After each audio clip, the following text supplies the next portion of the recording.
Bonjour à tous, c'est Jean et aujourd'hui on va faire un texte sur le DELF B2 et donc la production orale du DELF B2 avec un texte type de ce DELF B2 avec un texte dans le thème. Et donc on va voir, je vais lire le texte et puis ensuite on va voir comment analyser, étudier un petit peu le vocabulaire et voir quelles idées se dégagent de ce texte. C'est parti. Les effets du changement climatique. Alors ce texte est intitulé Mettre fin à l'abondance, voilà. Les effets du changement climatique sont visibles et les Français ne peuvent plus les ignorer. Pourtant, une étude révèle que seuls 57% des Français estiment que le changement climatique existe et est dû à l'être humain. Les Français interrogés sont conscients des conséquences potentiellement désastreuses du changement climatique et reconnaissent la nécessité de lutter contre sa progression au niveau individuel et collectif. Toutefois, cela ne veut pas dire que la population est prête à faire de réels sacrifices au quotidien. Pour ce qui est des comportements au quotidien, résume Antoine de chez le Prêtre, économiste, la France est la moins prête des pays développés interrogés à changer ses habitudes. Nous avons certes compris l'urgence, nous avons du mal à changer nos habitudes. Il faut stimuler la population pour qu'elle ait envie de changer de mode de vie. Ça va être très compliqué si l'on considère la baisse du pouvoir d'achat ou le niveau de vie constaté depuis quelques années. Prévient Martha Torschob. Alors on ne sait pas qui c'est, mais voilà, c'est peut-être une personne qui est en relation avec, qui travaille avec l'environnement, peu importe. Alors, changement climatique, donc là on va faire le champ lexical, hein, donc abondance. Okay, abondance, c'est intéressant, hein. Mettre fin à l'abondance, ça veut dire commencer des restrictions, en fait, se serrer la ceinture. Donc changement climatique. Changement climatique, une deuxième fois, on a deux fois.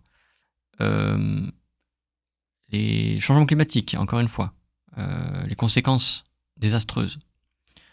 Ensuite, qu'est-ce qu'on a comportement,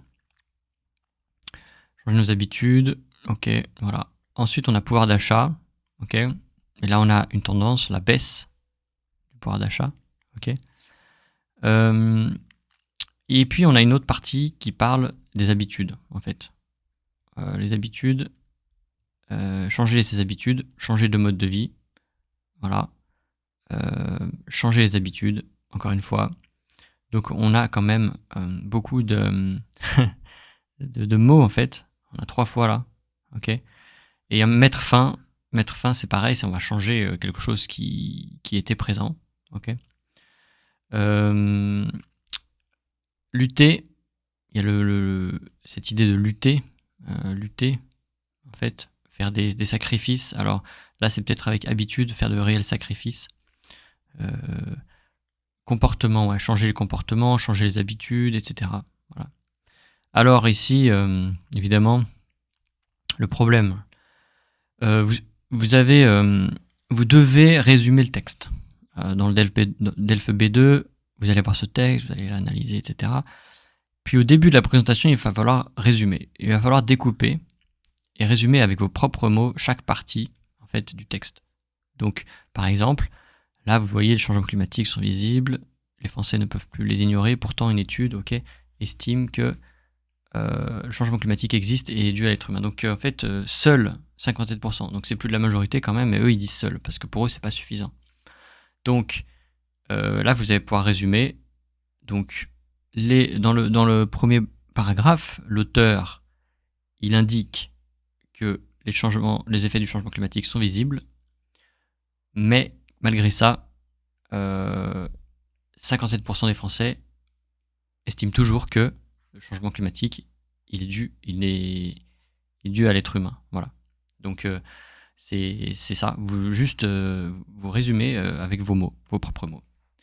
Ensuite, il y a une deuxième partie. Donc, on rappelle que les Français sont conscients des conséquences et qui reconnaissent la nécessité de lutter. Voilà, ils veulent combattre les effets, voilà, ils essayent de faire quelque chose.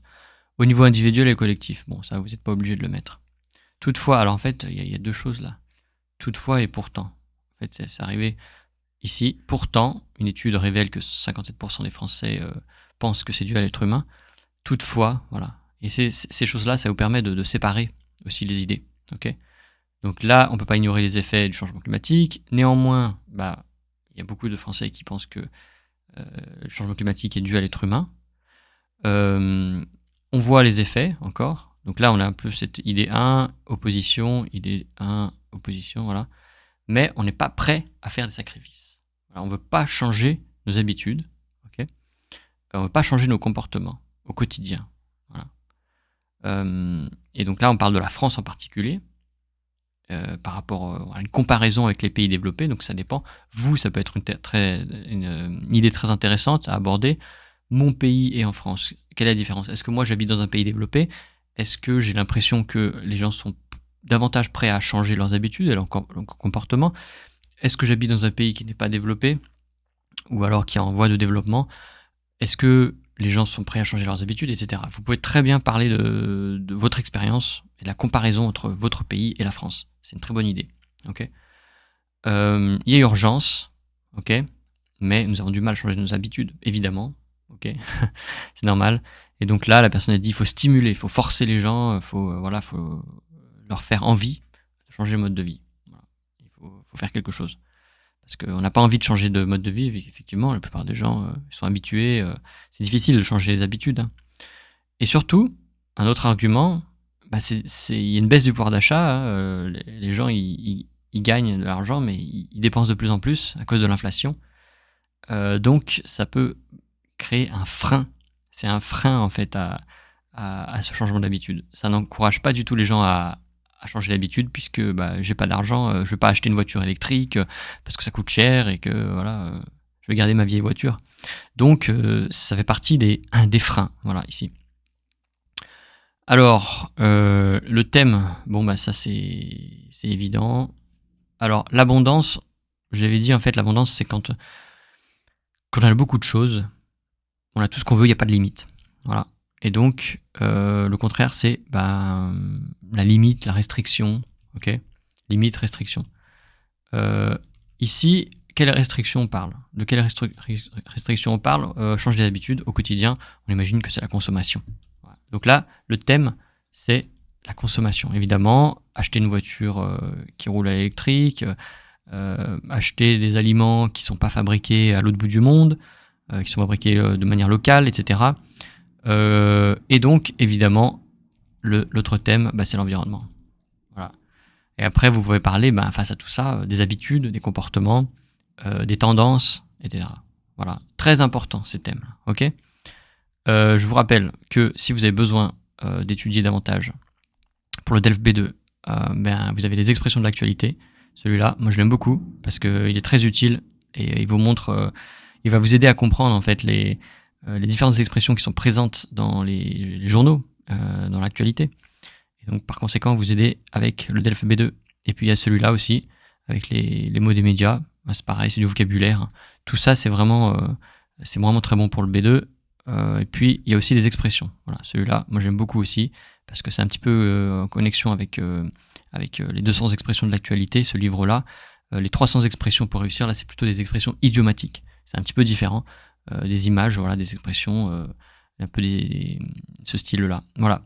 Donc, je vous souhaite bon courage et je vous dis à la prochaine.